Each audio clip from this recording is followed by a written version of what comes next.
जब नौकर मालिश कर रहा था तो वो मेरे उस चीज के पास आकर रुक गया। मैंने कहा, तुम रुक क्यों गए, काम जारी रखें। वो अपने हाथों से मेरी मालिश करने लगा। मैंने उसे थोड़ा प्रोत्साहित किया, ये गलत नहीं है, आप अच्छी मालिश कर रहे हैं। वह थोड़ा घबराया लेकिन फिर उत्साह के साथ मालिश जारी रखी। 1 घंटा बीत गया और उसके हाथों ने मुझे एक अलग दुनिया दिखाई।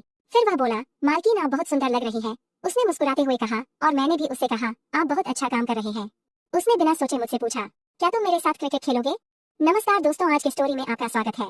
मेरा नाम पायल है और मैं दिल्ली में रहती हूँ। मैं देखने में बहुत सुंदर हूँ। मेरी गहरी भूरी आंखें, मेरी कोमल त्वचा पर गुलाबी होंठ और लंबे काले बाल एक विशेष आकर्षण है जो सीधे मेरी पीठ तक जाते हैं। मेरी ऊंचाई 5.7 फुट है और मेरे शरीर की प्राकृतिक सुंदरता साफ नजर आती है। मेरे शरीर के हर उतार चढ़ाव को देखकर कोई भी मर्द या जवान उसमें खो जाना चाहता है। मेरी शादी 7 साल पहले हुई थी। मेरे पति राहुल एक सफल बिजनेसमैन है। उनके पास बहुत पैसा है, इसलिए वे जो चाहे खरीद लेते हैं, चाहे वो कोई वस्तु हो या महिला। राहुल हमेशा बाहर रहते हैं और घर पर ज्यादा समय नहीं बिताते, इसलिए मैं भी अपने जीवन में स्वतंत्र और आनंदमय जीवन जीती हूँ।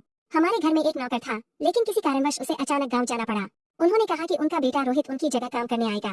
कुछ दिन बाद उनका बेटा हमारे पास आया और घर का सारा काम करने लगा। रोहित एक युवा, आकर्षक और संपन्न लड़का था। वह साफ सफाई, बर्तन धोना और अन्य सभी कार्यों को व्यवस्थित करता था।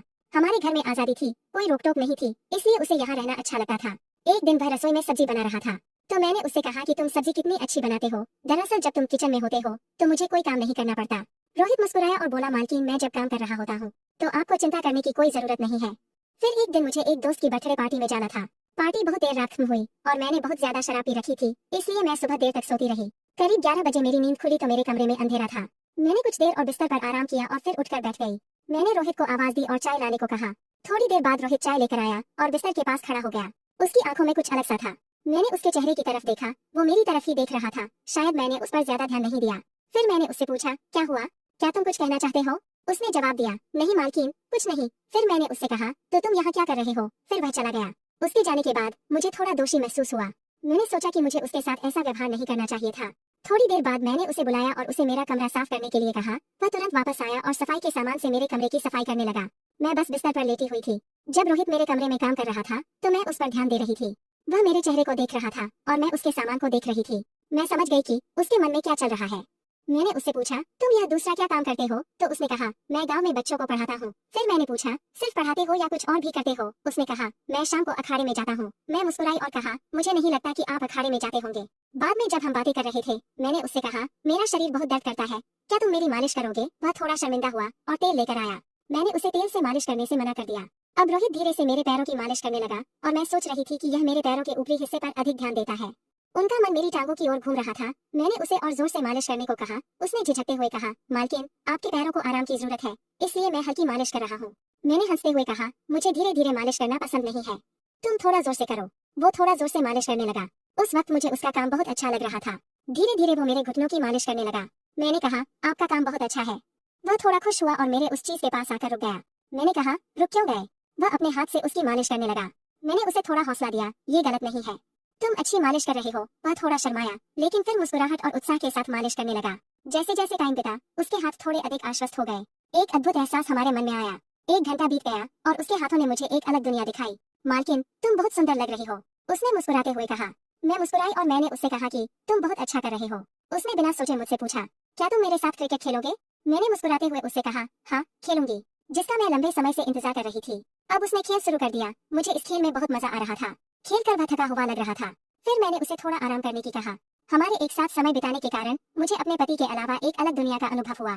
हमारा रिश्ता एक विशेष स्तर पर चला गया। पहले मैंने उसे एक दोस्त के रूप में देखा, लेकिन उसकी मालिश से मुझे बहुत संतुष्टि मिली।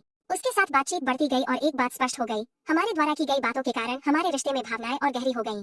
एक दिन मैंने उससे पूछा, आपकी और क्या रुचि है? उसने उत्तर दिया, मालकिन, मैं आपको कुछ बताना चाहता हूँ। उसके चेहरे पर एक गंभीर भाव था। मैंने उस पर कुछ ध्यान देना जारी रखा। उसने कहा, मेरा सपना एक महान शिक्षक बनना और बच्चों को ज्ञान प्रदान करना है। मैंने देखा कि वह अपनी आकांक्षाओं को कितना महत्व देता था। मैंने उसे और प्रोत्साहित किया, लेकिन उस सपने को हासिल करने के लिए कड़ी मेहनत करनी होगी। हमने एक अनूठी बातचीत शुरू की। उन्होंने बताया कि उनके सपने और उनके काम करने का तरीका कितना महत्वपूर्ण था। उस पल से हमारा भावनात्मक जुड़ाव हो चुका था। उसकी चाहत ने मुझे एक नई प्रेरणा दी। इस तरह हमारा जीवन साथ साथ चलता रहा। एक दिन मुझे एहसास हुआ कि मैं उससे प्यार करती हूँ। मुझे चिंता थी कि यह एक भ्रम हो सकता है। मैंने अपने मन की गहराइयों से उससे पूछा, क्या तुम जानते हो मेरे पति के बारे में मैं क्या सोचती हूँ? वह रुका और बोला, क्या तुम अपने पति के साथ खुश नहीं हो? मैंने उससे कहा, उसे केवल काम से मतलब है। रोहित ने कहा, तो क्या तुम हमारे रिश्ते को और गहरा करना चाहती हो? मैं असमंजस में थी। जब मैं रोहित के साथ थी तो खुश थी, लेकिन मुझे अपने पति की याद आती थी।